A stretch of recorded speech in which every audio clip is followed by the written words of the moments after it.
Hi, and welcome to our socially distant reading of Inquisition by Robert Hilliard. My name is Annette Trossbach. I'm the artistic director at the Laboratory Theater of Florida, and I'd like to thank you all for joining us this evening. There's no charge to see the performance this evening, but if you enjoy our show and you have the means, I ask that you consider donating to the Laboratory Theater of Florida. If you're not familiar with Robert Hilliard, I'd like to share that there's a documentary film narrated by Studs Terkel that came out in 2001 entitled Displaced: Miracle at St. Ottilian. He also has a memoir published in 1997 entitled Surviving the Americans: The Continued Struggle of the Jews After Liberation. Thank you for watching and sharing this play and story, and I hope to see you at the theater on the other side of this pandemic. Thanks for joining.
Inquisition, a full-length play in 2 acts by Robert Hilliard.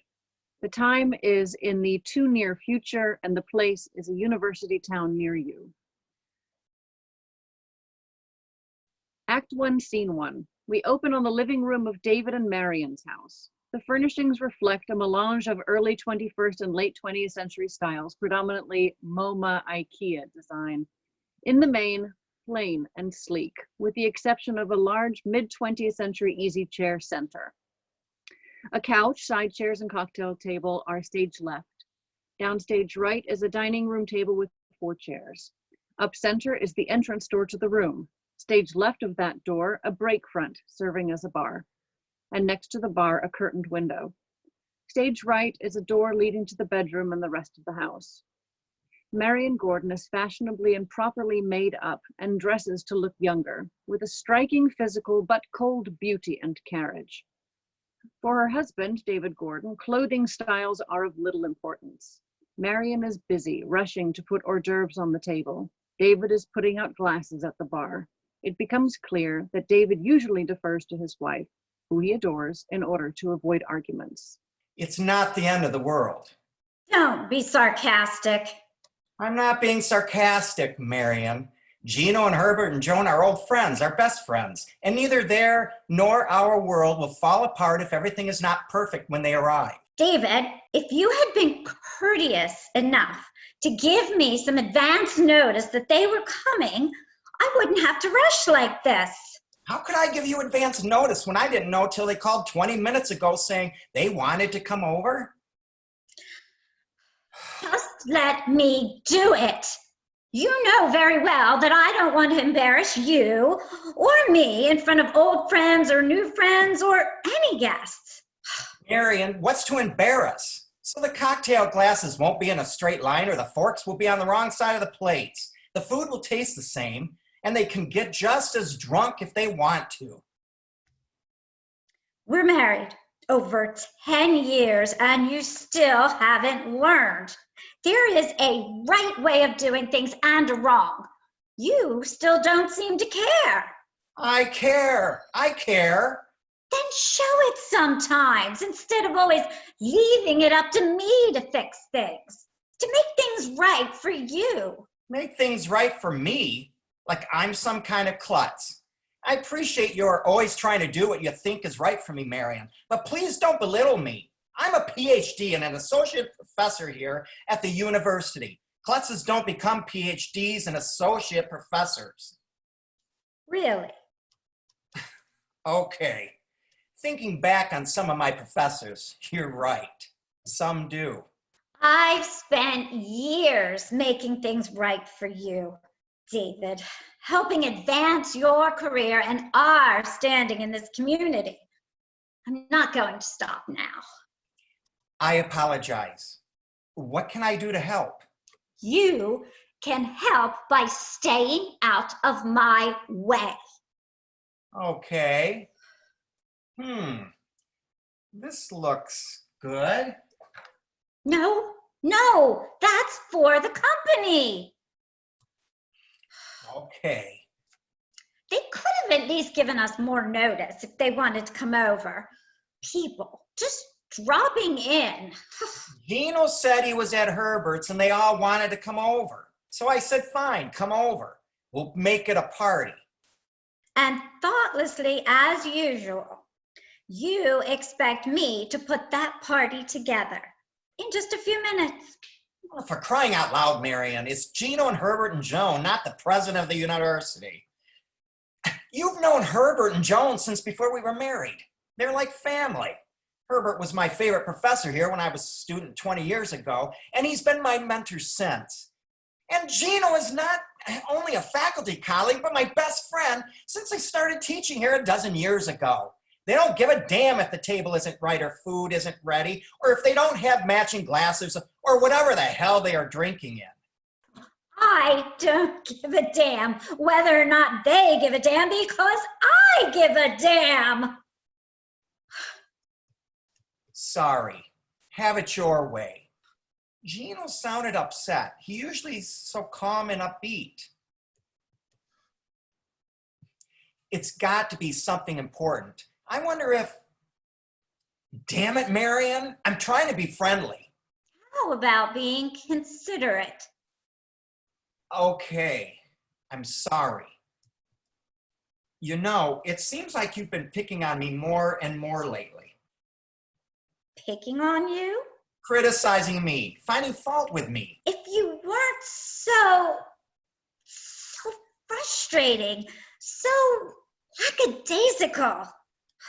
Lackadaisical? Lackadaisical. I heard you, but I don't know what you mean. I put it as nicely as I could. No get up and go. You leave everything to me. No initiative.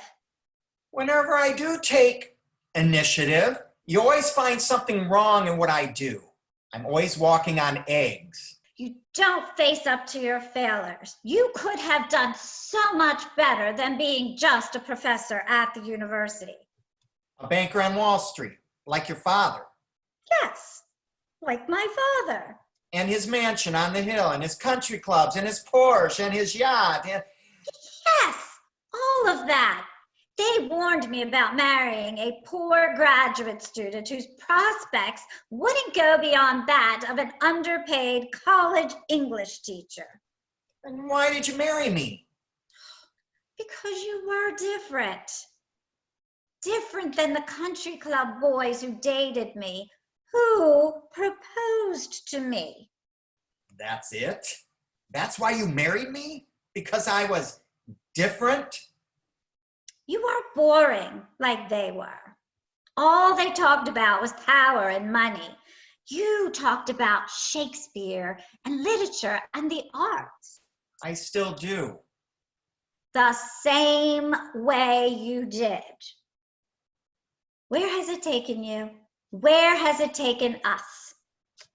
I thought you would become a prominent critic, famous writer, Harvard professor, even the president of an Ivy League college. You're an underpaid professor in a small university living in a tiny house, and if it wasn't for me, you wouldn't have gotten this far. I'm sorry that I disappoint you. But I've made the best of it, doing what I can to advance your academic career, your standing in the community. I appreciate it. If you just had some initiative, more get up and go. I do the best that I can. He watches Marion go to the bar, fill a glass, and drink it down without stopping. Shouldn't you wait? Might as well get started. Every time Gino and Joan come over, they end up talking politics. I have to prepare myself. For what? Their radical ideas. Gino and Joan, not Herbert, of course. You don't need a drink to... But I do. I'm too well-bred to say what I think if I'm sober. Their sudden urgency to come over, I'll bet it has something to do with the committee. You know damned well. The government committee investigating terrorist sympathizers at universities. Professors getting subpoenaed to testify. Some getting fired. Some even going to jail. And now the committee is on this campus? I've stayed out of politics. Do you think you might get subpoenaed? They'd have nothing against me. There's nothing to worry about. I don't even remotely know anyone who could be labeled a terrorist. Gino's reputation on campus as a radical, criticizing government policies. And what about Joan? What about Joan? She's always participating in protests, one thing or another. Wall Street, nuclear weapons, guns, government surveillance. You know, the government thinks those kinds of protests are the same as giving aid to terrorists who want to overthrow our country. Joan talks a good game, but she'd be the last person to use violence against anyone. And Herbert is probably one of the most apolitical people I know. You want me to turn my back on him because of his wife? In these times, you've got to protect yourself and me. I do protect you, Marion, and always have. Have I ever done anything to put you in danger? You know I've stayed away from this whole political business because I don't want to upset you. That's them. He goes to the door and lets in Gino, Herbert, and Joan. Gino, Herbert, Joan, how nice to see you. Gino gives Marion a bear hug and a kiss on the cheek. How's one of my favorite two faculty wives? How's my favorite faculty bachelor? Still holding my own as a bachelor, not yet hot Annette. Or in the act? Well, that's a different matter. You're looking well, Marion. As are you, Herbert. And Joan, you're as radiant as ever. For an old woman. You're not old. You're not yet on Social Security. Just a few more years, if there's any of it left. Most of it has been used to pay up interest on the national debt. Joan, dear, let's not talk politics. David told me he invited you to a party. What else is there to talk about these days, Marion, but politics? Topic number one at parties, at dinners. How are your grandchildren, Joan? And your daughter? They all walk down to the couch and easy chair and food-laden table as Marion circulates the tray of hors d'oeuvres. I just got back from visiting. The grandkids are wonderful. I wish they lived closer. Is the plane ride long? God, yes. And expensive. An extra charge for making a reservation. An extra charge for every bag in the overhead bin. Pretty soon they'll charge you for going to the bathroom. You'll have to pee by the minute. And that body scan before they let you go to your gate. Everyone's considered a terrorist these days. And if you want to use your phone on the plane, more bucks. It's our entrepreneurial system, Joan. Anything to make more money for the big corporations. How are your grandchildren, Joan? Healthy and well-adjusted. 3rd grade and 6th grade, with 3 days in school classroom and 2 days on the internet. When our daughter was in elementary school, coursework on television was the new marvel. Now it's old hat. Everything's in cyberspace. The technology of communications is amazing. Yeah, it allows the government to spy on everything we say and do. Have a drink, Gino. To happy talk. And not so happy talk. Our daughter is out of a job. At the hospital? I thought there was a shortage of good nurses. There is. She's been there since her husband died. What happened? Tell him, Joan. She's been dating a nice man, an engineer. Went to MIT. Good for her. And him. Serious? Very serious. That's nice. Not so nice. Herbert, Well, look what's happened. his parents immigrated from Iran in the 1970s to escape Shah. They're Muslims. He's a Muslim. So she got fired from her job for consorting with a terrorist. I'm afraid so. Since he's a Muslim, he might be a foreign terrorist sympathizer, they said. That's crazy. He was not only born here, he's even a registered Republican. It makes no difference these days. Guilt by ethnicity. Sorry to hear this, but I'm sure it will all turn out right. Let's talk about pleasanter things. There's no pleasanter things these days. That's why we're here today. We've got to talk About, about the investigating committee on campus. Our First Amendment rights are being eroded. By intimidating educators, the government thinks it'll prevent student and faculty protests. Since the increased crackdown on civil liberties, the major protests have come from university campuses.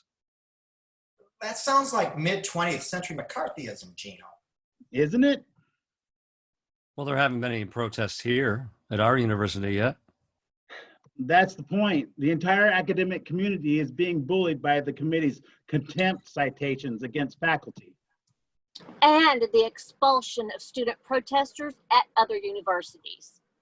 Is that why you wanted to come over today, Gino?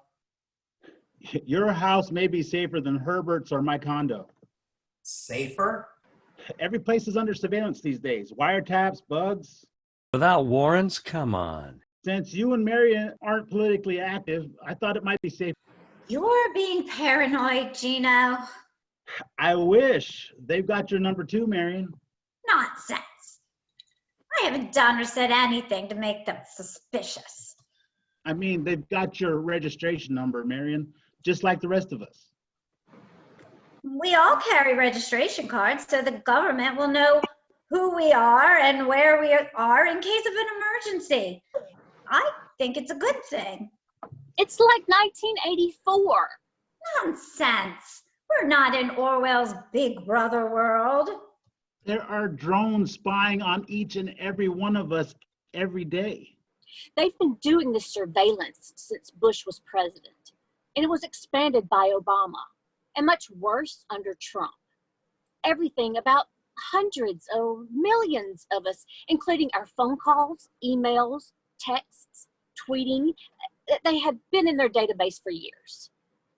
Even if it's true, it's a small price to pay to stop terrorists.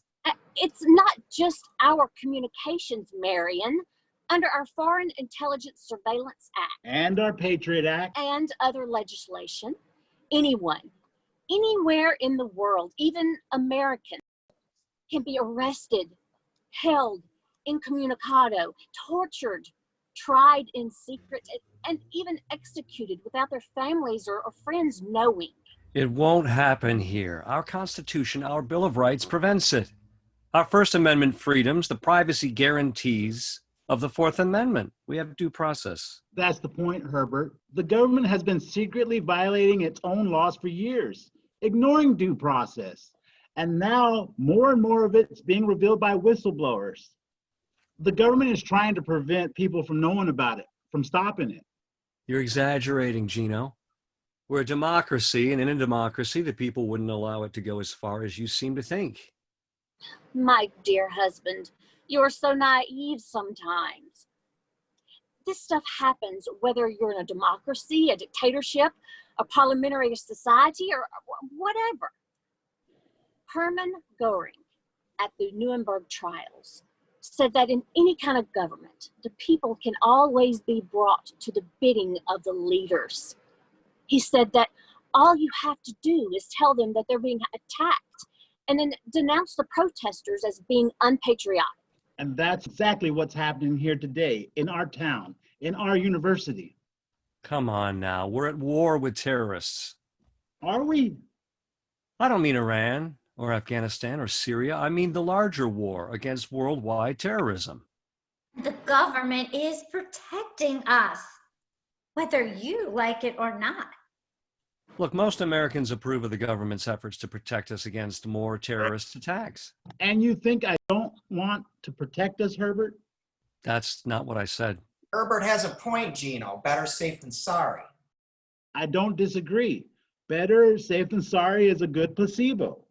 What I object to is the government going way beyond what they need to do to protect us. Going into the private lives of millions of us, people who clearly don't have the remotest relationship to terrorists. Persecuting and prosecuting almost anyone who whistleblows or even criticizes the government's secret and illegal actions. Spying on journalists, trying to control the media and the people's sources of information. No dissent allowed. The president can order the assassination by a drone of anyone, even any American, anywhere in the world, without a trial or having to prove anything. Can you protect our freedoms by destroying our freedoms? If I haven't done anything wrong, why should I be afraid of the government surveying, or, as you dramatically put it, spying on me? If we had a benign government that honored its own laws, but we haven't had a government that respects the freedoms of its citizens, not for decades. You know, you're prone to dramatics. I'm not play acting, I'm deadly serious. I know that what we say here is being recorded. It can be used to fire me, even send me to prison. You talk like you want to try to save the whole world. I can't save the whole world, but maybe I can fix little pieces of it, one little piece at a time. Herbert, dear, you know that one only knows what one sees on television and reads in the papers. Herbert even watches Fox News sometimes. So do I. When I get tired of watching the news, I tune into Fox. Good joke, Gino. And it's time for a little levity. I don't care what Gino and Joan say. Good Americans support our government. Sometimes you have to give up some freedoms in order to have security. And we all want to be secure. If you'll forgive another quote, I like what Benjamin Franklin said. Those who surrender freedom for security will not have, nor do they deserve, either one. What's happening to us? Best friends arguing with each other like this. That's the point, David. This terrorist under every bed threat is turning us against each other. Divide and conquer, brainwash and frighten enough people, and you turn husband against wife, children against parents, friend against friend. Herbert and I, his conservatism and my being liberal was never an issue before, but now. No more political talk. David invited you to a party, didn't you, David? Now, I don't want to hear anything more politically controversial. I'm sorry to disappoint you, dear Marion, but I've been called to testify before the investigating committee on campus. Gino, are you? Yes, for next Tuesday morning, and Herbert too. That's why we're here. Herbert too? Anybody and everybody to control our thoughts, to make the public think that the government's solving the terrorist problem. You are all paranoid. Are you laughing at me? Not at you, my dear. Not at you. I'm laughing about the subpoenas. Well, that really is not funny. But it is. You see, I got a subpoena too for next Tuesday morning. What? And you weren't going to tell me about it? This can affect our entire lives, and you didn't tell me? How could you do this to me? You inconsiderate bastard! That's why I didn't tell you. Look, I've nothing to be afraid of. I'll go to the hearing and say whatever is necessary and everything will be the same. You wouldn't even have known. Okay, my friends, in deference to my lovely supportive wife, no politics right now. I said, come over and we'll have a party with my oldest and dearest friends. So let's party. What do you want to drink? All right. We'll speak of pleasanter things. David, rumor on campus is that you'll be the new chair of the English department when the present chair retires at the end of the year. I heard that too, and that it will come with a promotion to full professor. Congratulations, David. Well deserved. You've earned it, David, with your hard work. I'm proud to be your former professor. You deserve great credit, my dear friend. And I can tell you I didn't help. I pulled no strings. Me neither. You did it all on your own. You get all the credit. And what about me? Oh, yes. Congratulations to you too, Marion, for having such a successful husband. Credit. I mean credit. For me. You've been a big help, Marion. We all know that. A big help? Help? If you become chair and get the promotion, it was me who did it. I did it, and you don't forget it.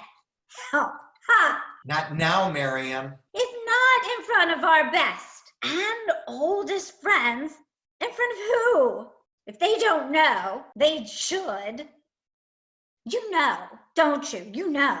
We'll talk about something else, Marion. Like what? Like what I did last summer? We'll talk about this. What I want to talk about. Help. Ha! When we met, David, you were a lowly instructor, just out of graduate school. He was the lowly instructor. Without me, he'd still be a lowly instructor. It was my connections, my receptions and dinners and parties for your colleagues, David, and your department head, and your dean that got you promotions and tenure. You remember, all of you, that they were going to deny David tenure and not renew his contract? It was my friendship with the dean that made the difference. I thanked you. And when the department chair retires, I'll get David that and a full professorship too. Through your friendship with the dean. What's that supposed to mean? You know damn well what that's supposed to mean. That again. Not in front of our friends. You said it yourself. Why not in front of our best and closest friends? You're being paranoid, David. The dean is simply a good friend. So good that he reversed the promotion and tenure committee, turning me down. You think I'm blind and stupid. I never thought you were blind. Guys, please. What? We're married. Marion, we stopped talking politics to please you, but I think right now politics is going to be less controversial. Herbert, what do you think the investigating committee has on you? They did it, and I'll do it again. Herbert? They have absolutely nothing on me. They're only calling up people who they can accuse of something that will make headlines, like the House Un-American Activities Committee did during the McCarthy era. As Yogi Berra of the Yankees said, it's deja vu all over again. The committee members want publicity to help them gain support for staying in office or running for a higher office, and they'll say or do anything to get it. Just like last century, when one of them even parlayed it into the presidency. Richard Nixon, Tricky Dick. Gino, you've known me long enough to know how apolitical I really am. I can't honestly think of a thing that I could tell him. They've all had quite a bit to drink by now, justifying the loosening of their tongues. Herbert is as political as a stuffed teddy bear. I'm the political one in the family. I make up for Herbert's, shall I say it, lack of passion. Joan? I've loved you for 35 years, Herbert. Passion or no passion? No passion? We have a daughter. Oh, that was a long time ago, Herbert. Since then, we... Joan, this is very personal. These are our closest and best friends, Herbert. I'm sure they know. We love you and Herbert both, Joan, no matter what. Cheers. Joan, I'd appreciate it if you wouldn't. It's all right, Herbert. I've accommodated to it, just as you have. I've gotten involved in causes to put some passion and excitement in my life. The investigating committee doesn't have a thing on Herbert. It's his association with me. To tell the truth, I've always wanted to do something radical. Joan's right. I feel like an old stick in the mud. You're a dear old stone foundation for our family. A stable, dear old Papa Bear. You don't have to prove anything to me. Joan, when it comes right down to it, you really don't care for me, do you? I care for you deeply, Herbert. Sometimes I don't care for myself very much. When I see the kinds of macho things that Gino and others are doing. You're a brilliant mathematician and a great teacher, and I respect and honor you for what you've done and who you are. Hear, hear.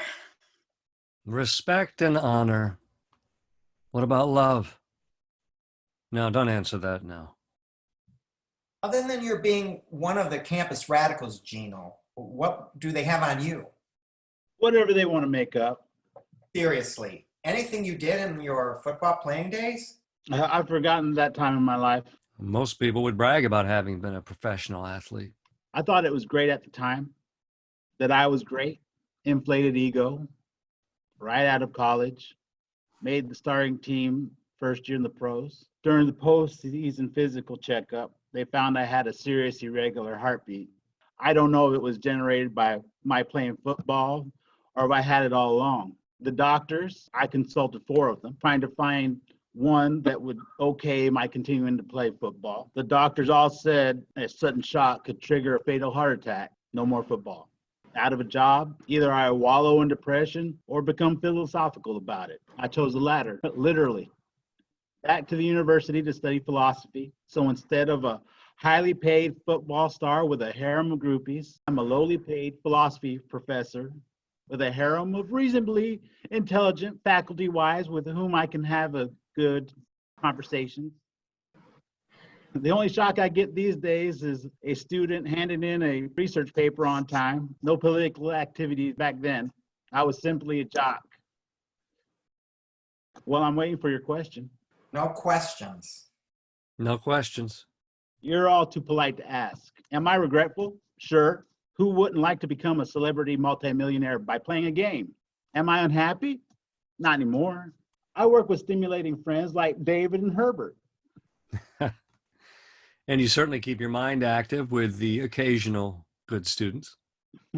And I'm not spending my days with men who prance and jump around after a play as if they've discovered the cure for cancer. And what was their big accomplishment? They knocked down another human being. But my lost and found careers are not what we're here to talk about. Herbert and Marion, you must understand what we've got to do is... Friends, colleagues, countrymen, and countrywomen, lend me your ears. I do not come to praise argument, but to bury it. I come to urge peace and indulgence with the wonderful food and drink that my dear, talented wife, Marion, has prepared. So get fat and get drunk. We already are. You're right, David. My fault. Sorry, Marion. Sorry, Herbert. Nothing to be sorry for, Gino. Sounds like you've had a life of passion. All are quiet. Someone starts to say something, then holds it back. Another does the same thing. They refill their glasses. The silence is embarrassing. So all of you brilliant people, nobody has anything to say? They're deferring to you now, dear Marion, trying to avoid anything political. So all of you brilliant people, you can't think of anything but politics? Marion, my love, the reason we came here today was because of politics, the investigating committee. Oh, shit. Go ahead with your stupid politics. I'm always the optimist. Maybe the next president will be a woman. Like a Palin or a Bachman. I thought you loved all women, Gino. Even ones whose politics you don't like, Gino. Of course I do, Marion. You know I've been madly in love with you. They think you're joking. Why, of course I'm. Why, Marion, darling, if David hadn't married you. You know what, Gino? Marion, we don't have to. Gino, how many faculty wives have you knocked up? That's uncalled for, Marion. It's called for, David. Gino is my best friend. Then you ought to know that your best friend not only tried to screw me more than once, but I had to literally fight him off when he got physical about it. Marion, you're drunk. Of course I'm drunk. Why else would I be telling the truth? Gino, I apologize for Marion. She's right. David, I did make a couple passes at her, but that was a long time ago. When we first met, when we were new instructors here, faculty wives, sure, I love them all, Marion, especially intelligent, beautiful, sexy ones like you are. If I'd been 20 years younger. Joni. But I swear to you, David, as soon as I got to know you, I stopped. I haven't made a pass at Marion since. Sure, whatever he says. I love women, and they love me. Is that so bad? If you break up marriages, it is. You're really a womanizer, Gino. I wish I were What? a womanizer. You, Herbert? always regarded you and Joan as the perfect loving and caring couple. No sex, no loving, because my baby ain't home. Excuse me, it's the liquor. I'm a feminist. I don't approve of womanizers, but I'm a feminist too, Joan. You know how much I've supported women's rights. But while I don't approve, I have to admit, Gino, that you've probably saved a lot of faculty wives from lives of sexual suppression and depression. Like that new PhD in the history department. You're very observant, Herbert, my friend. So is everybody else in the faculty. My business and hers, for this month anyway. That's why I'm not married. Enjoying the benefits without the responsibilities. Gino, knowing you, I think you're being so cavalier about women is covering up something. What you see is what you get. I'm simply a middle-aged, oversexed Roe who's taking advantage of what life has to offer while I still can. I don't believe that. Believe what you want. I struck a nerve. Did Gino, didn't she? You know me too well. I met her my first year, my only year, playing pro football. She wasn't a passing fancy groupie. We met at a public relations party. The team owner invited journalists and PR people. She had just graduated from college, and her first job was with this ad agency handling some of the team's TV sponsors. You were going to say that she was beautiful and charming and you were in love. No, that's not what I was going to say. She was beautiful and charming, but I was thinking that most important, she had dignity and intelligence and cared about the same things I did. Football. That too, but mainly more important things like hungry people and sick people and genocide in Africa. And, well, you know what I mean. A perfect match for a football-playing philosopher. Yes, she was. But what happened? Well, I didn't mean that sarcastically. I didn't take it sarcastically. I never felt, even in my rah-rah playing days in college, like I was simply a jock. She and I became so close, emotionally, intellectually. Yeah, and the sex was great. We talked about getting married the next year. She wanted to work on her career, go from commercials to television drama and internet programming, and eventually become a film producer, maybe even a studio head. You liked that? Loved it. Loved her for it. Loved loving a strong woman who I could respect, with whom I could share on an equal level. I told her I'd support her as she went up the career ladder. Even then, a professional athlete's salary was more than adequate. adequate. Okay, obscene. You've been a bachelor as long as I've known you. When I couldn't play football anymore, I no longer had an obscene salary, not even an adequate salary. In fact, no salary. I thought it wouldn't matter. We were in love, crazy in love. Love conquers all, doesn't it? Whatever philosopher said that was either crazy or rich. I thought we could live on her salary and whatever I could earn getting a graduate degree part-time. Her career came first. taking 5 years to support a husband in college and graduate school would slow her down. Maybe in the future, she said, which meant never. You must have been devastated. I felt as if life had turned on me and my castles in the air had burned to the ground. Oh, I'm sorry, Gino. So I rose from the ashes, and from that moment on, I have never let myself risk that happening again. You're a dear friend, Gino. Who am I to have judged you? Who are we to judge anybody? I can judge. I am the great Poobah judge, and I can judge all of you. I can judge that Gino will continue to call himself a goddamn liberal feminist and continue to screw any woman he can get his hands on. And I can judge that Herbert and Joan will go on living their separate lives in separate beds and pretend that they are the ideal faculty couple. I judge that David and I, what the hell do I judge about us, David? I'm beginning to feel like I'm in an Eduoard Albee play. I don't care what you judge about us. I'd like to know what you will do about us. Now you confuse me. You know what I mean, since everyone else is talking about sex. Oh, that. Well, if you're a good boy, David. Never have sex. Never? Rarely. Constantly. Rarely. Once a week. Like I said, constantly. Once a week? Jesus Christ, am I the only one around here doing any fucking? I'm getting tired of this. I thought this was a party. Anyway, I have to pee. And I will join you. Anybody want another drink?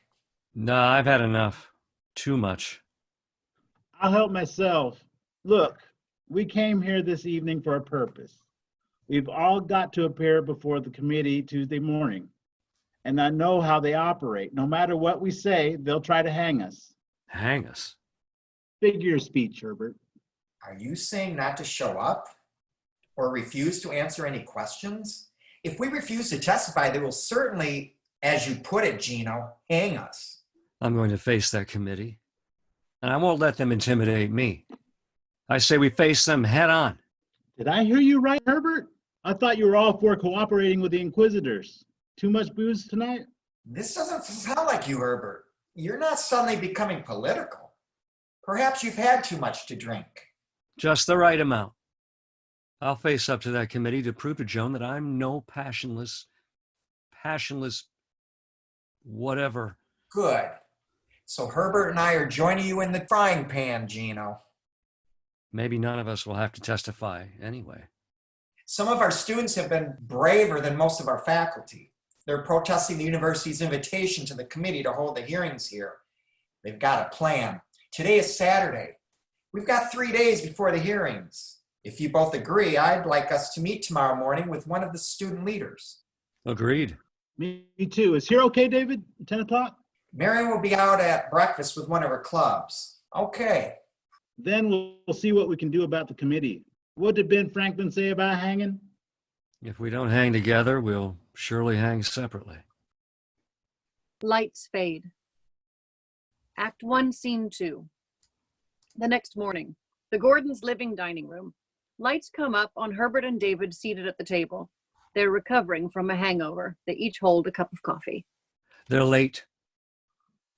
They'll be here. Nervous, Herbert? Tired. I fell asleep in the living room. Joan wanted me to come to bed, but I was too drunk.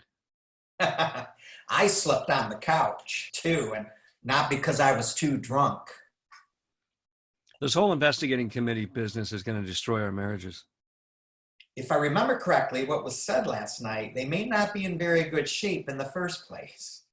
That's what I mean. Come in, it's open! David and Herbert stand to greet Gino and Ed Miller, a 21-year-old star football player. Professor Ross, Professor Gordon, Herbert, David, this is Ed Miller, the student leader I mentioned. Sit down. Anyone want a cup of coffee? No, thank you, sir. I just had breakfast. Gino? Hell no, too tame. How come? How come what? How come you're not beat like us? You had more to drink than we did. Practice, David, and a little hair of the dog. Before breakfast. What more pleasant way to wake up? Ed here is one of my favorite philosophy students. And the star of the university's football team.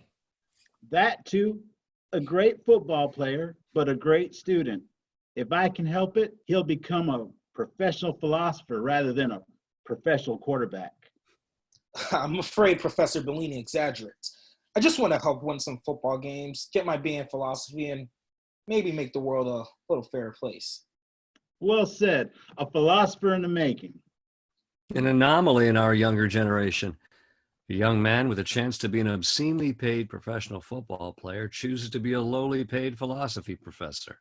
I might do both, sir. Like your mentor. You know that Professor Bellini was a professional football player.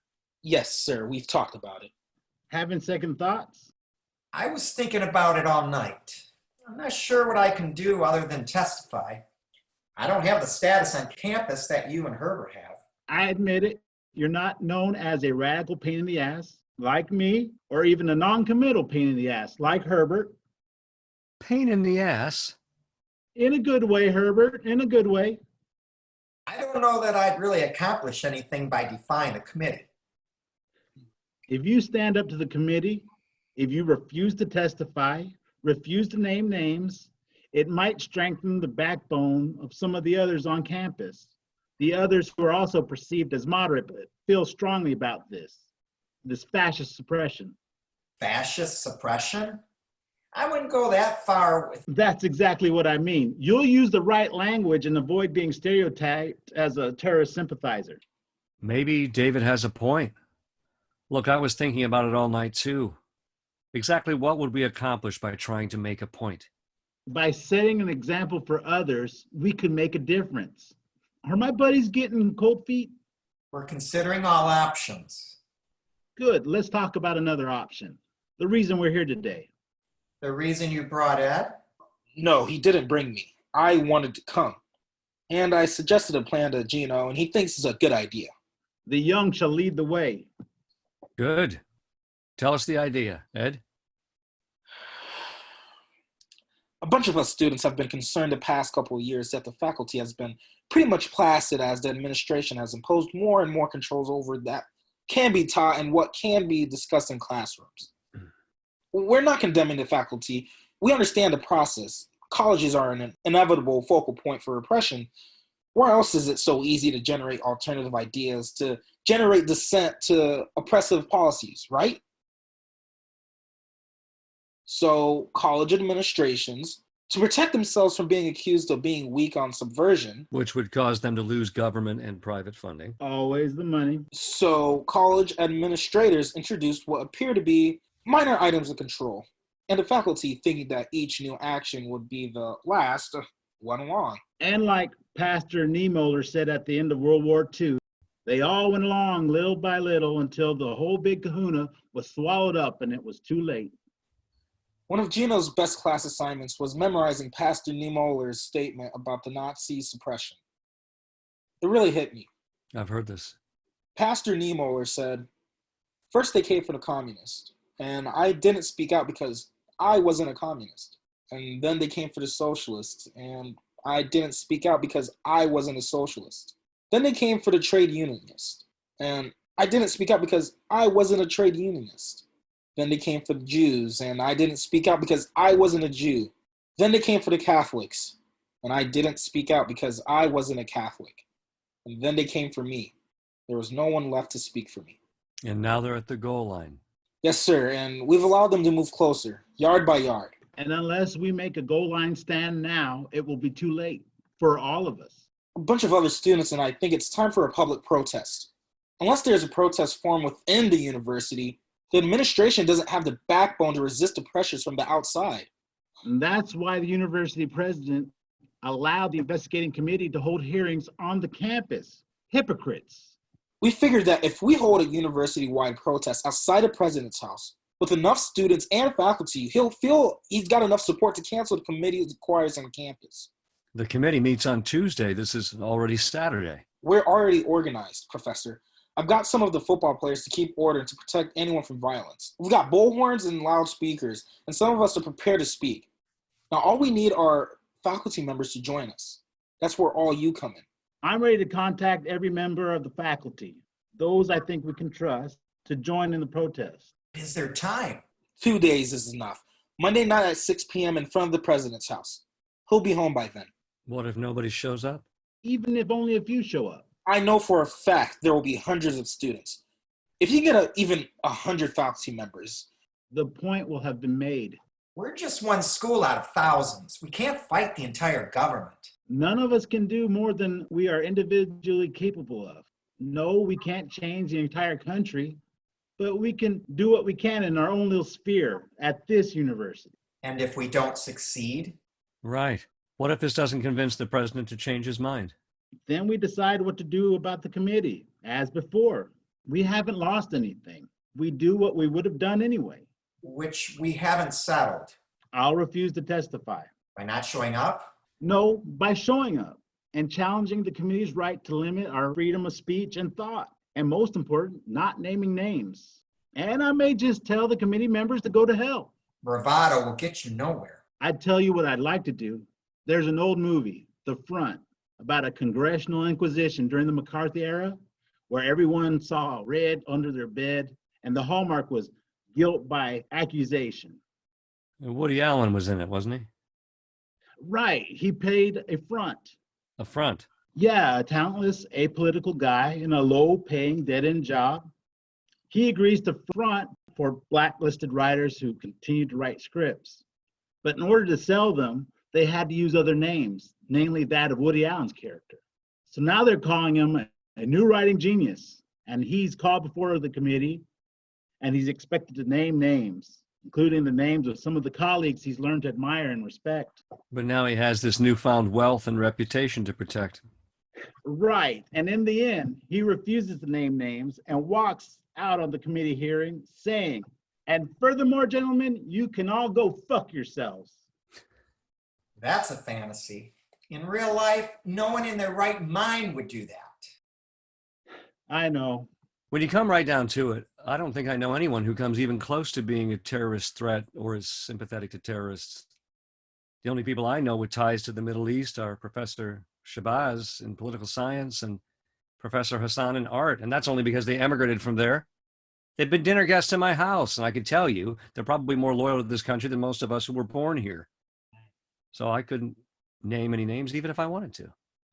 Shabazz and Hassan subversives? No way. If we don't answer, they'll hold us in contempt. If we don't name names, they'll consider us guilty of concealing information. Well, what names? There are no names.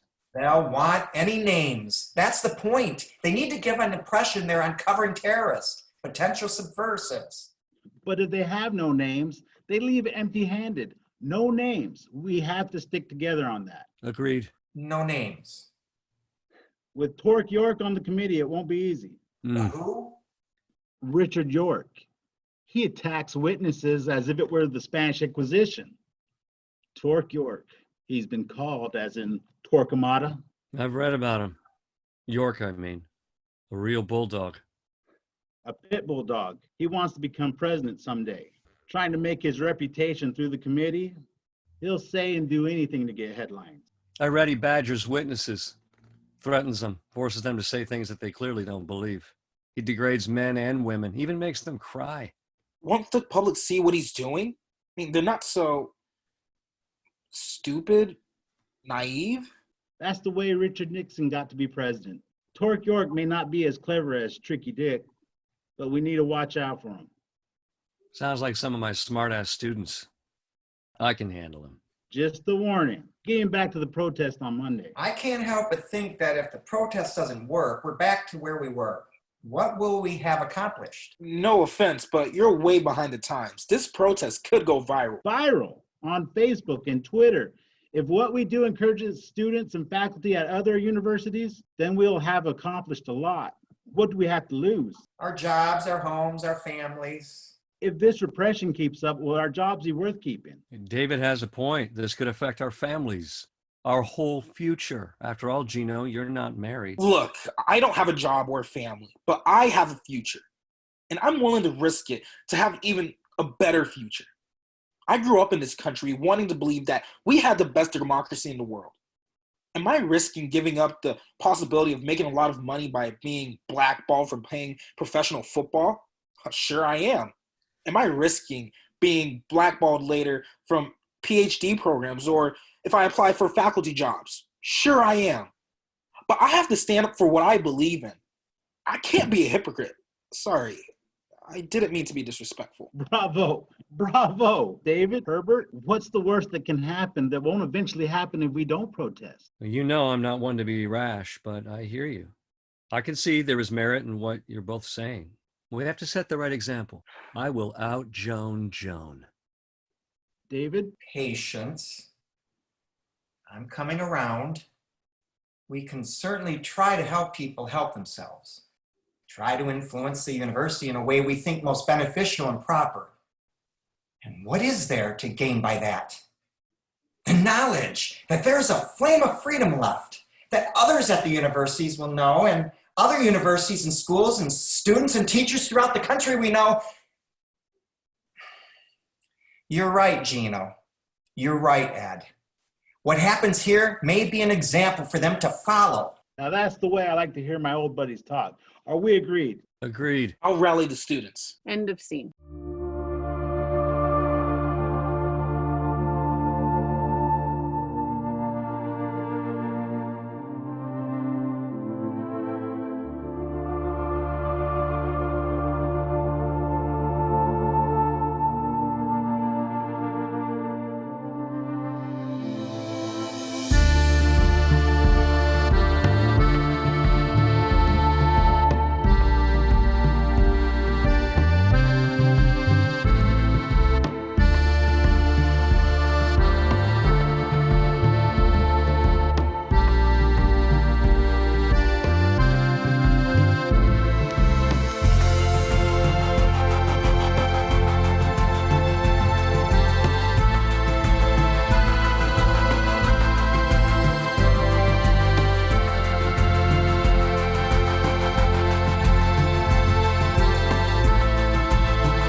Act 2, Scene 1. The next day, Monday, early evening, 5:30 p.m., the Gordons' living room. David is sitting in the easy chair writing on a pad. He keeps looking at his watch, nervously. He gets up, goes to the window, and pulls the curtain aside just enough to peek out. And then he goes back to the chair. After a few moments, he goes back to the window and continues to look at his watch. Hello? Oh, Marion, it's you. No, I didn't expect anyone else. What do you mean I sound funny? You're just imagining things. Yes, I'm still home.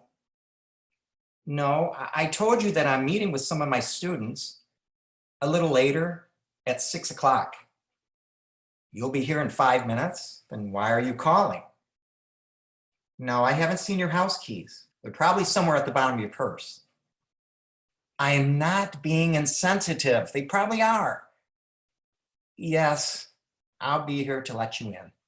David goes back to the chair and continues writing on the pad. He begins reading from the pad, slowly gets up and walks around the room, practicing his speech.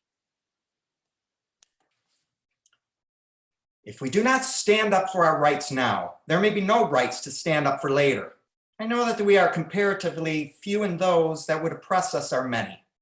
But unless we raise our voices now, we will be fewer and they will be even more. Those of you who have taken my Shakespeare course have heard these words before, but today they are not words in a textbook of a long ago event. The words of Henry V. We few, we happy few, we band of brothers, for he today that sheds his blood with me shall be my brother. Be he ne'er so vile, this day shall gentle his condition, and gentlemen in England now abed shall think themselves accursed they were not here, and hold their manhoods cheap whilst any speaks that fought with us upon St. Crispin's day. And so it shall be us today.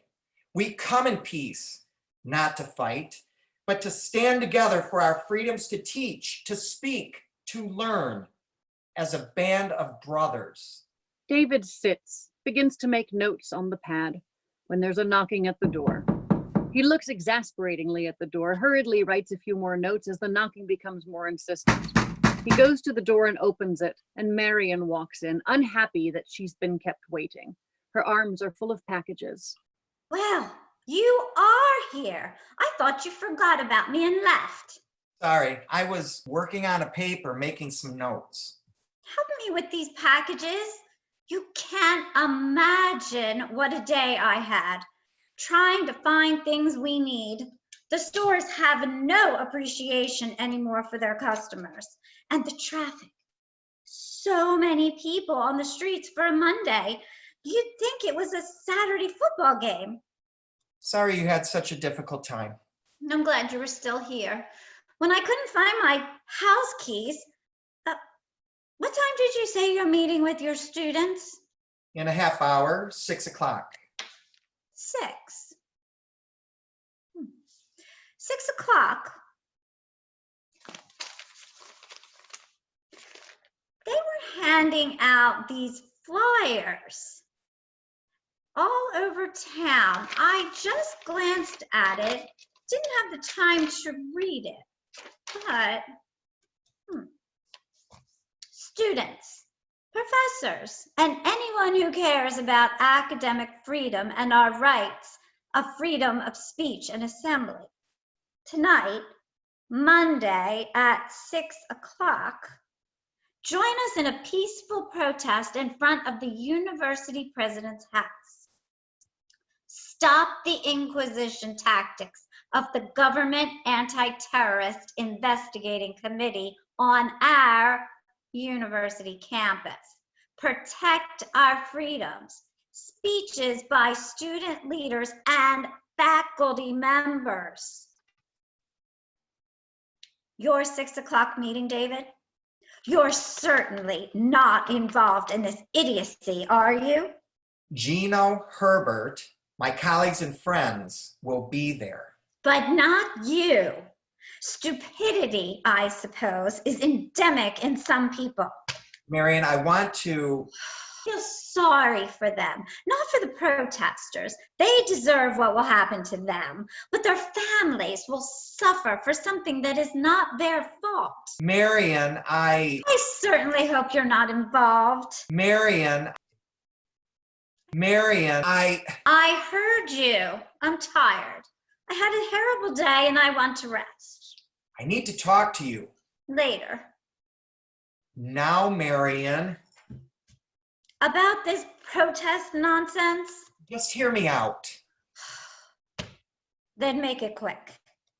Marion, the situation at the university is far worse than ever before. The longer we wait, the worse it gets. David, I have heard all of this before. Let me finish. Let me get my words out. First, a ban on controversial speakers, then a loyalty oath, then a censoring of curricula, then a checking of each day's lesson plans, then censure for things that reported as allegedly said in the classroom, all in the name of anti-terrorism. The list grew from those who were suspect to those who were accused of being suspect to those who simply suspect of being suspect. What has it got to do with me, with us? You'd think that the people who know better, the educators, the universities, the artists, the scientists, the people who try to make this a fairer and better world would be the first to protest. But we didn't.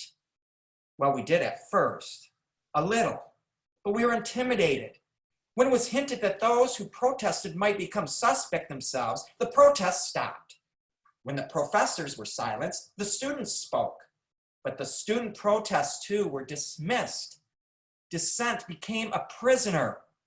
Only whispers, constrained to the small rooms of student dormitories, to the desks in faculty offices, to street corners, to toilets in the university buildings. And it all became quieter and quieter.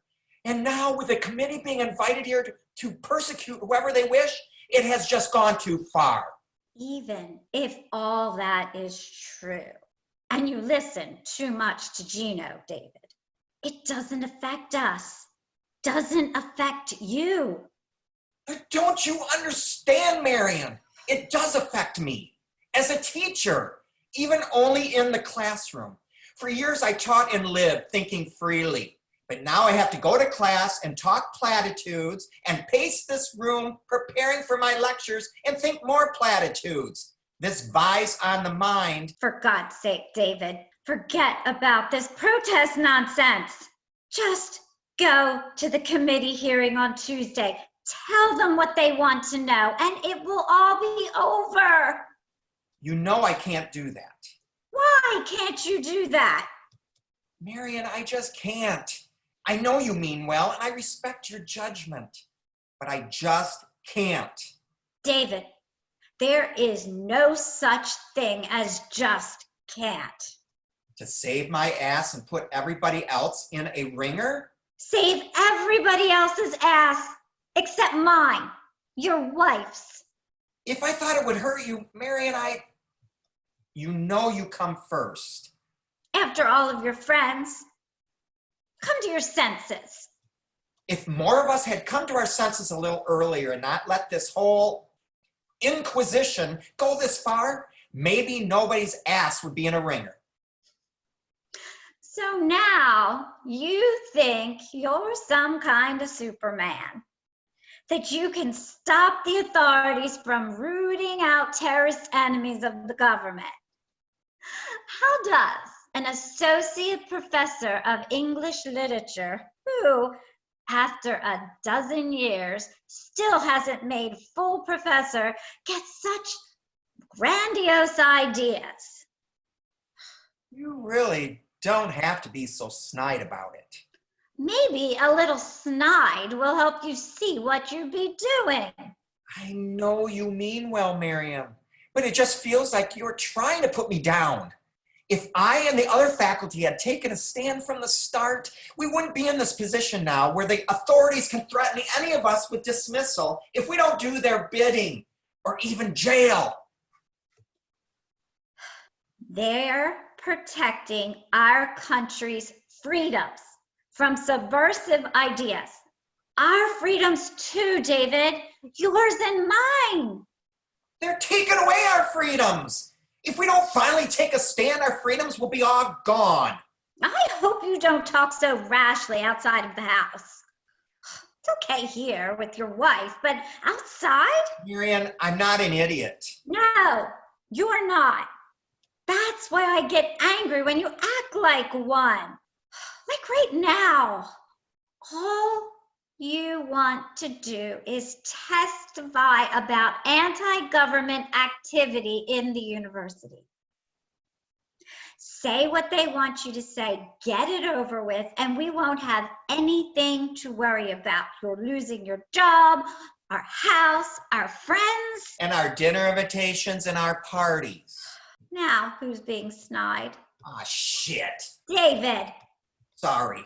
You know how I feel about crude language, here and especially in public. I never use such language in public, and you know that. I said I was sorry. You've been doing that a lot lately. Doing what? Putting me down. I'm gonna do what I decide to do. How can you say I put you down, darling?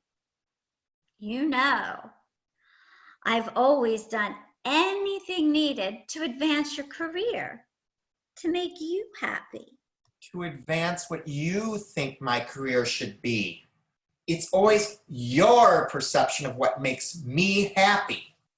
David, darling, you know I love only you. Have I ever been unfaithful to you in our 10 years of marriage?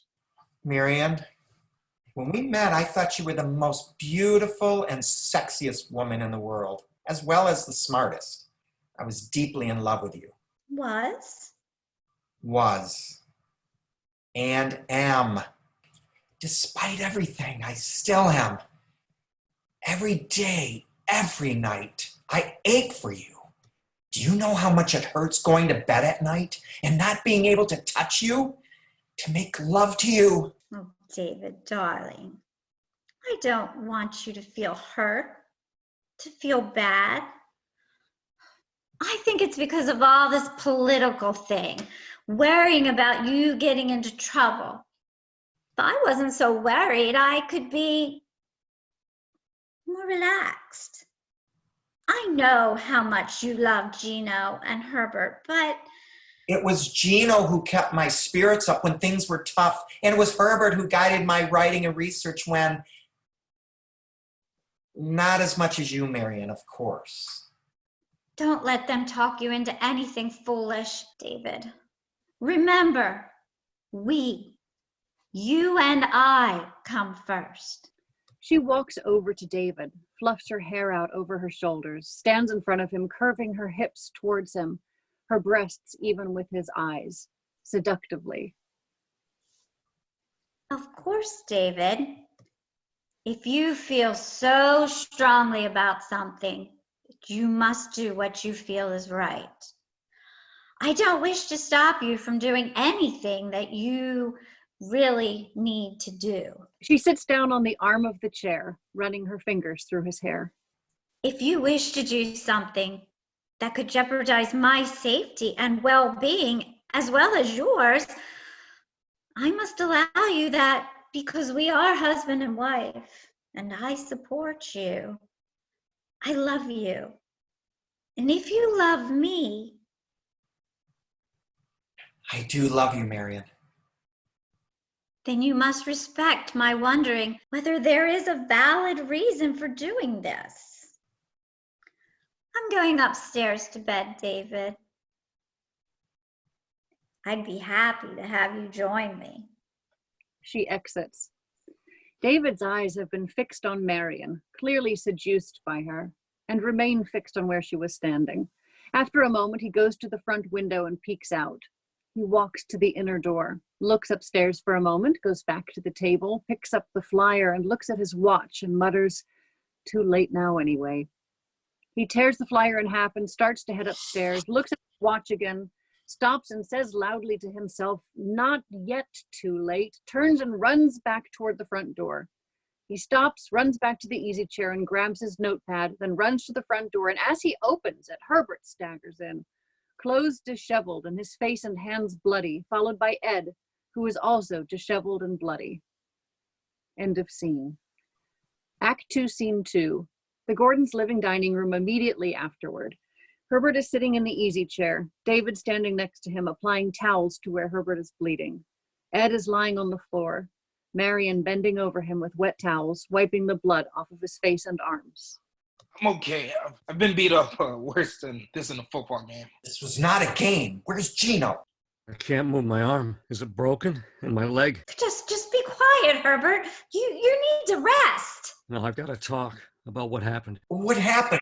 Where's Gino? Where were you, David? I didn't see you. Did you leave before? I'll tell you later. Right now, you tell me about you and Gino and Ed. They outsmarted us. They were prepared for the protest. And were they prepared? I told you this would happen. Damn it, if you just listen to me. Shut the hell up, Marion, and call Joan and tell her to get right over here. Marion is shaken by both the conditions of Herbert and Ed and by David commanding her. She goes to the other side of the room, finds and dials her phone. We got there at 6 o'clock as planned, and we didn't see you, but we didn't worry because there was such a large crowd. Students, professors, men and women from the town. There must have been 2,000 people there. He'll be all right, Joan, but you better come over as soon as you can. Right away. It was a much bigger turnout than we had even hoped for. They filled the street in front of the president's house and poured into the side streets.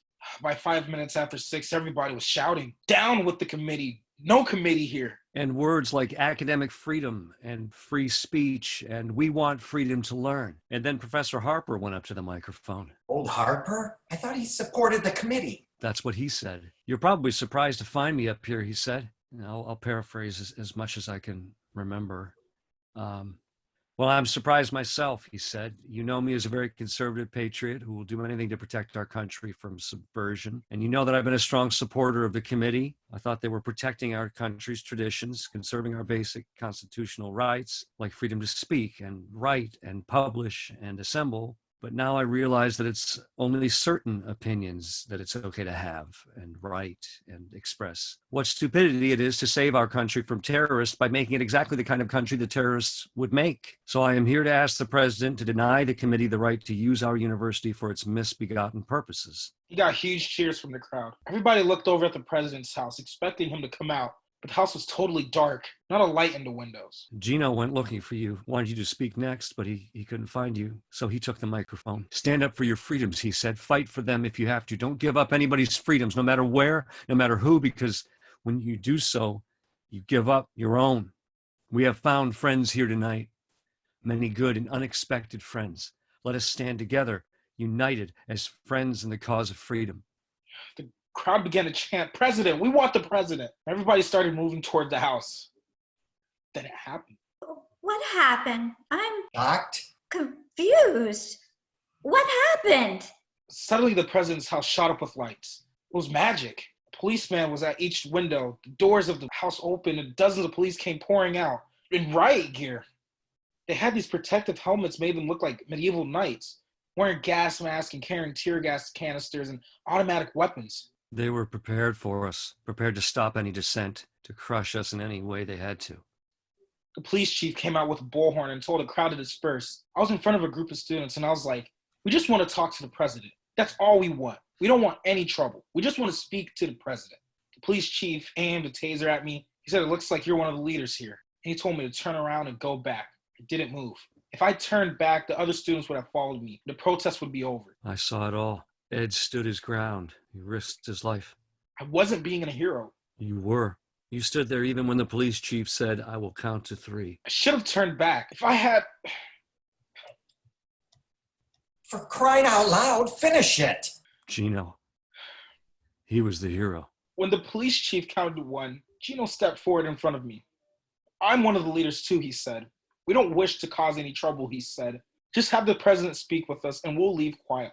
The police chief counted to 2 and aimed a taser at both Gino and me. It looked like he was about to use it. So Gino leaped at him and tried to hit it out of his hand as if he was stopping a pass in a football game. And I can't speak. Herbert. They tased him. He fell to the ground. His bad heart, you know. My God!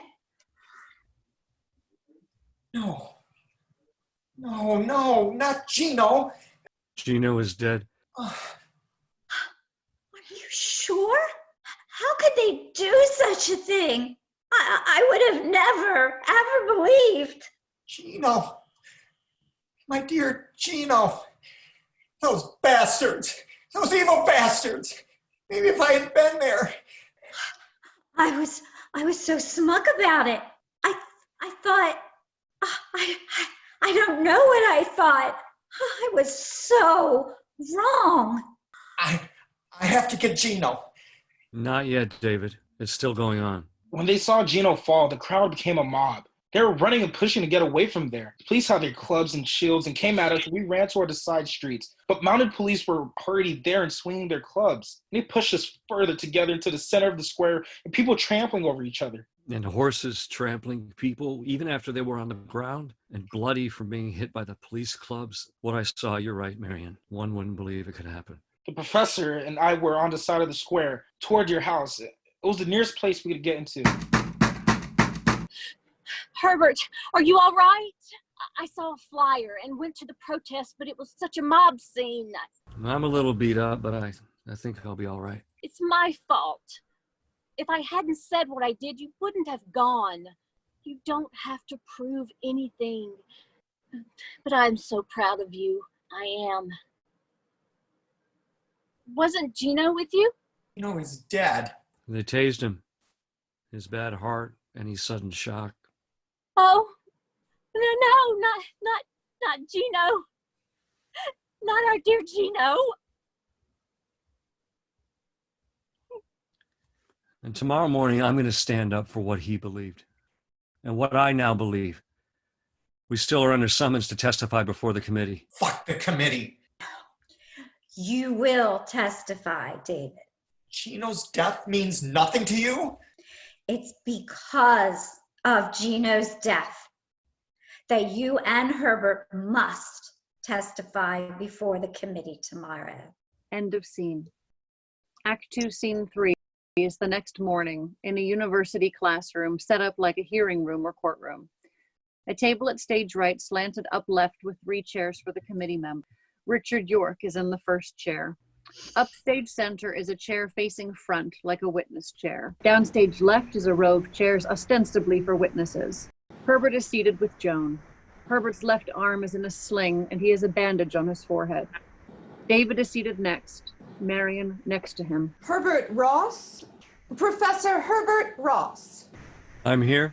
Please, take the witness chair. Herbert walks confidently to the center chair and sits. Professor Ross, before we begin, we want to make clear that we are an investigating committee dedicated to protecting our country from terrorist subversion. You are here because we're investigating all information. You are not being accused of anything. We are sure that you are as dedicated as we are to protecting our country from terror, both foreign and domestic, and count on your cooperation as a loyal citizen. Then I should tell this honorable committee from the start that I do not know anyone who might possibly be a terrorist, or I think even knows any terrorists. You may not think so right now, Professor, but we often find that our cooperative witnesses frequently remember during our information sessions things that they had forgotten. Information sessions? Or is it Inquisition sessions? I beg your pardon? Your inquiry sessions. Precisely. Now, although this is not a court of law, be advised that we consider everything that you say as equivalent to being under oath.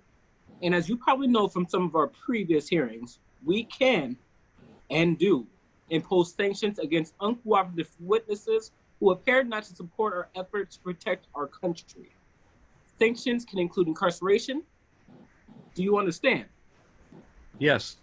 Our committee chairman, the Honorable Richard York, will do the questioning. I'm Richard York, Professor Rock, and I'm pleased to have you here with us today to help us with our very important work. Your name and occupation, sir. You already said my name and you know my occupation. For the record, sir. Herbert Ross, professor of mathematics at the university. Dr. Herbert Ross. Doctor, you are a physician. Doctor of philosophy. Oh, not a real doctor. Now, Mr. Ross, or would you prefer that I call you professor? My students call me doctor or professor, as do junior faculty. I am neither, Mr. Ross, but I will call you professor. Is that satisfactory? Yes, that will be satisfactory. Thank you. You appear to have been in some sort of accident, Professor. Fell off a treadmill at your health club? No, sir. Well, certainly not the result of having been in that terrorist-induced riot last night. Of course, not for an esteemed university professor. Now, Professor Ross, do you know why you are here? No. Why don't you tell me? We have information that you have had some connection with terrorists. Pure nonsense, sir. I do not now, nor have I ever had any relationship with terrorists. Well, that is contrary to our information. What information? Who has accused me? Well, that is secret information. In the interest of national security, it is only available to this committee and our National Security Office. Then what am I accused of, sir? That is confidential. We cannot reveal our sources or their information. For purposes of national security. Precisely. Then if there's no charge and no accuser, there's nothing to answer to and no reason for this hearing. Have a good day, sir. Sit down, Ross, before I hold you in contempt. Professor Ross. I mean no contempt, sir. Will the committee please inform the accused what he is accused of so the accused can offer his defense? Well, understand, Professor. Now, this is not a trial. This is an inquiry. Now, we only wish to ascertain certain facts, including your loyalty to your country. I am loyal to the ideals upon which my country was founded. Now, you seem to understand. Let us continue. Now, we have evidence that you... If you have evidence, show it to me.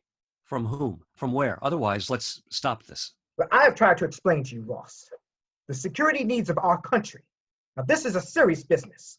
Our American way of life is under threat. Now, we cannot make public secret and confidential information. Now, I really have to question your loyalty. But how am I supposed to prove I'm loyal if I don't know what disloyalty I'm accused of? Well, I will be the judge of that. Now, some questions regarding terrorists and terrorist supporters you have known. May I ask a question, sir? No, I ask the questions. Now, Professor Ross, as you know, the teaching profession is one of the most important to this government. It is a sensitive area, the teaching of our youth. Their minds must not be poisoned with ideology contrary to that of the government, ideology that may be construed as supportive or sympathetic to terrorists. Now, do you agree with me, Professor? I do, but... Then I am pleased to have your cooperation in telling us of your relationship to terrorists and terrorist sympathizers. But as I said, I don't know any terrorist sympathizers. Is terrorist apologist the more palatable term for you? I said I don't... Just tell me what I'm accused of. Oh, are you starting that again, Professor? Now, it seems that you are asking us to reveal information that may be of value to our terrorist enemies. Ergo, it must appear that your relationship to terrorists and terrorism is even greater than our information indicates. But what information? You're already within the realm of contempt with your refusals to answer. Now, you know very well what your conduct is, yet you continue to refuse to be open and candid with us about it. I trust you are unhappy with your position at the university and prepared to give it up and substitute a prison cell instead. A prison cell? But what have I done? That is precisely the point of this inquiry. Everything I have done is with belief in the basic tenets of my country. I am loyal to our country and to my profession. I am a professor. This is what I do and what I have done. I am not and have never been involved in politics. I have never taught my students anything that even remotely suggests support of terrorism or its principles. Now, if I've been reported to have done or taught something that is suspect, tell me what it is, and I shall either explain it or take responsibility for it. Why don't you just tell us what you think it might be? But I don't know. I am sorry that you do not wish to cooperate with us. I am trying to cooperate. Well, since you won't tell us about yourself, Tell us about terrorists or their sympathizers you have known. I haven't known any. And you expect us to believe that? It's the truth. Is it? Have you ever discussed terrorism with anyone? Everybody has.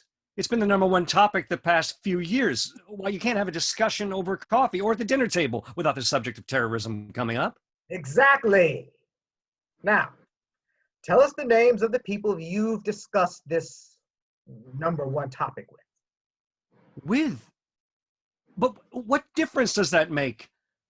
Why do you want names? These are friends and family. They're not terrorists. Exactly the point, Professor. Now, you may not think they're terrorists or terrorist sympathizers because they're family, as you say at the dinner table. Like your wife. My wife? Anguished, he looks at Joan. Joan raises her hand in a gesture that indicates it's okay for him to talk. She supports what you would call liberal causes. But terrorists? Absolute nonsense. I'm absolutely certain of that. At this time, no one can be certain. To protect our country, we must assume that anyone can be guilty. And that is the purpose of this committee, to protect our country by finding out who the guilty ones are. Young man, you are despicably low. Obviously, I have hit a raw nerve, Professor. It has agitated you. But just tell me the truth. Tell us what terrorist connections you and your wife have, and the names of your friends who have terrorist connections. I can't falsely accuse my wife or members of my family. I can't lie and give you the names of friends. But clearly you are refusing to cooperate. Clearly you are supportive of terrorism and terrorists. That is absolutely absurd. And clearly you are not fit to be in a position to affect the minds of our youth or to be at large in our democratic society. I don't understand. I am sure you do understand, Mr. Ross. I would recommend to this committee that you be held in contempt. You will be detained by guards the moment you leave this room, and you will be liable for confinement for 5 years or more. And of course, you will never again be permitted to have access to the minds of our young people. But you can't do that. I'm innocent of anything. You haven't given me one shred of evidence to the contrary. We can and are doing that.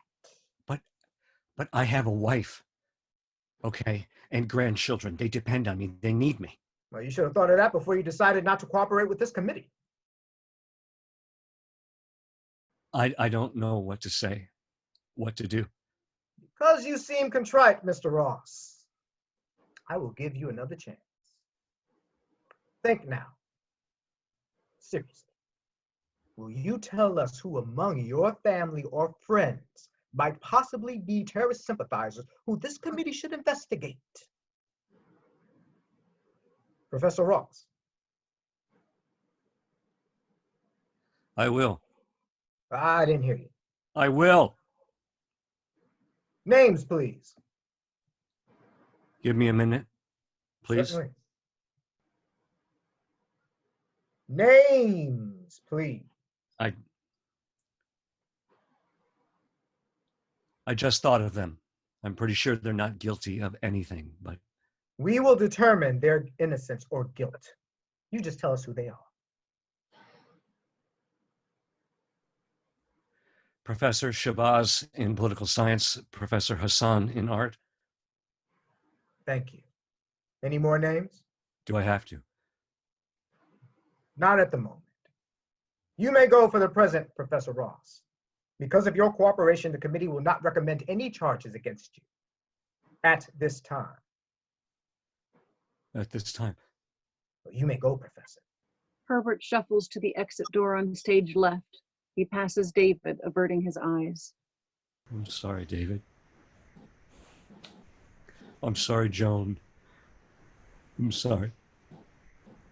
You did what you had to do. I let you down. What you must think of me now. I wanted you to be someone other than yourself. It's my fault. I love you, Herbert. Herbert and Joan exit. Professor David Gordon, Yes. please take the witness chair.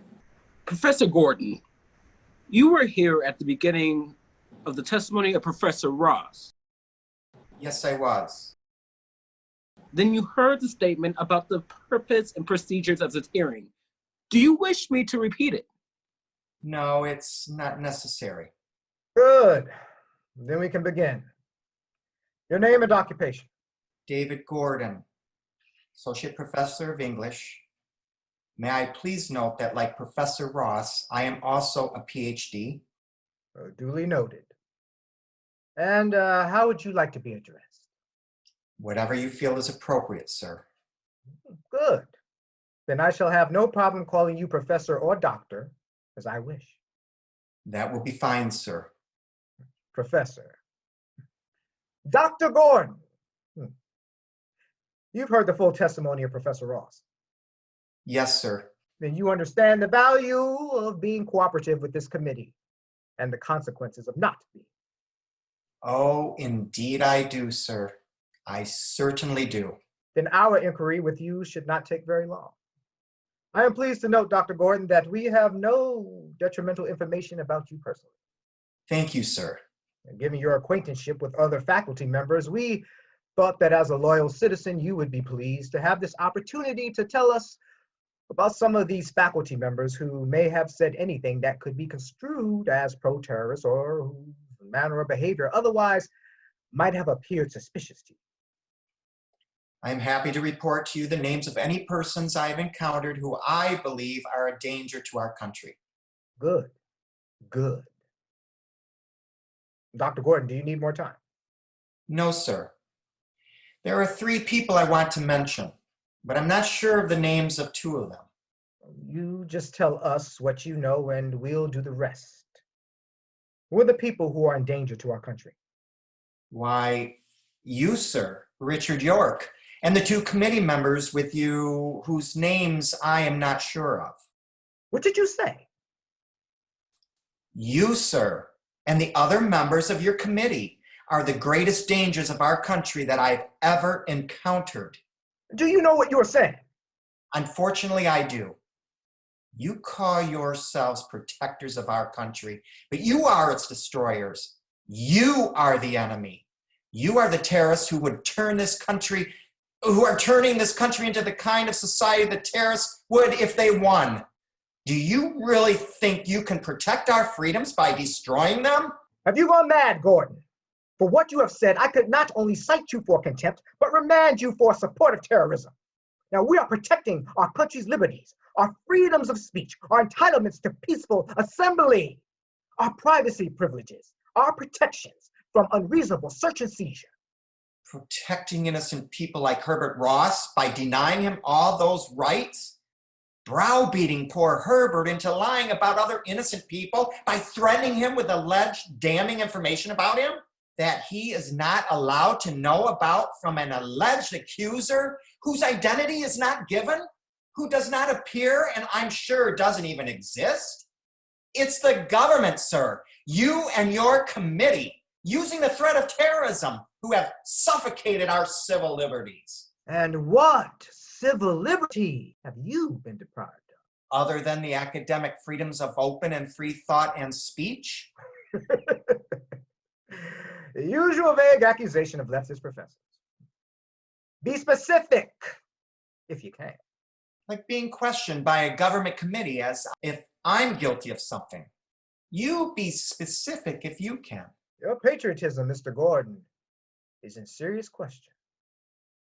And you don't think lack of patriotism isn't a vague accusation of overzealous prosecutors?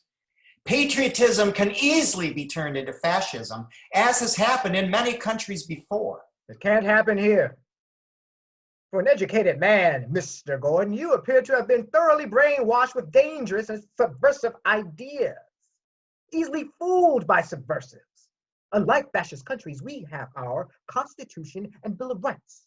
Now, our civil liberties are protected under our law. You're right, sir. People can be easily fooled. I'm pleased that you now understand Professor Gordon. Now, I ask you. You're right, sir. Abrogation of our civil liberties is a violation of our laws. Some people say that because the law requires due process, such violations can't be happening, even when it's revealed that the government is secretly breaking its own laws. They don't want to see it. I consider your attitude un-American. And I consider your hearing here today and your committee's inquisitions un-American. Powerful governments wanting more power use the threat of war or terrorism to deny the people their civil liberties. Strike Mr. Gordon's testimony from the records. Now record that this man is not only an uncooperative, but a hostile witness and a prime suspect as a supporter of terrorism. Now, if you are through with me, sir. Not quite, Mr. Gordon. Now, our records on you are not as clean as you might think.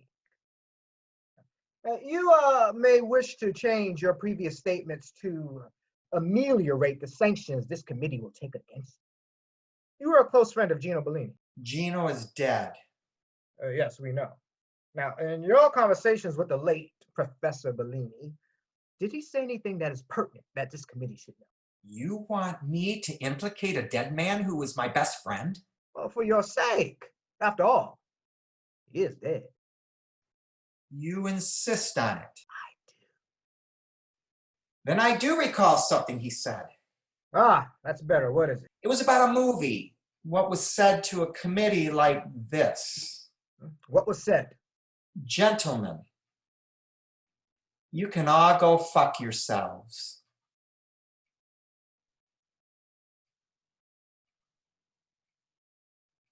Curtain.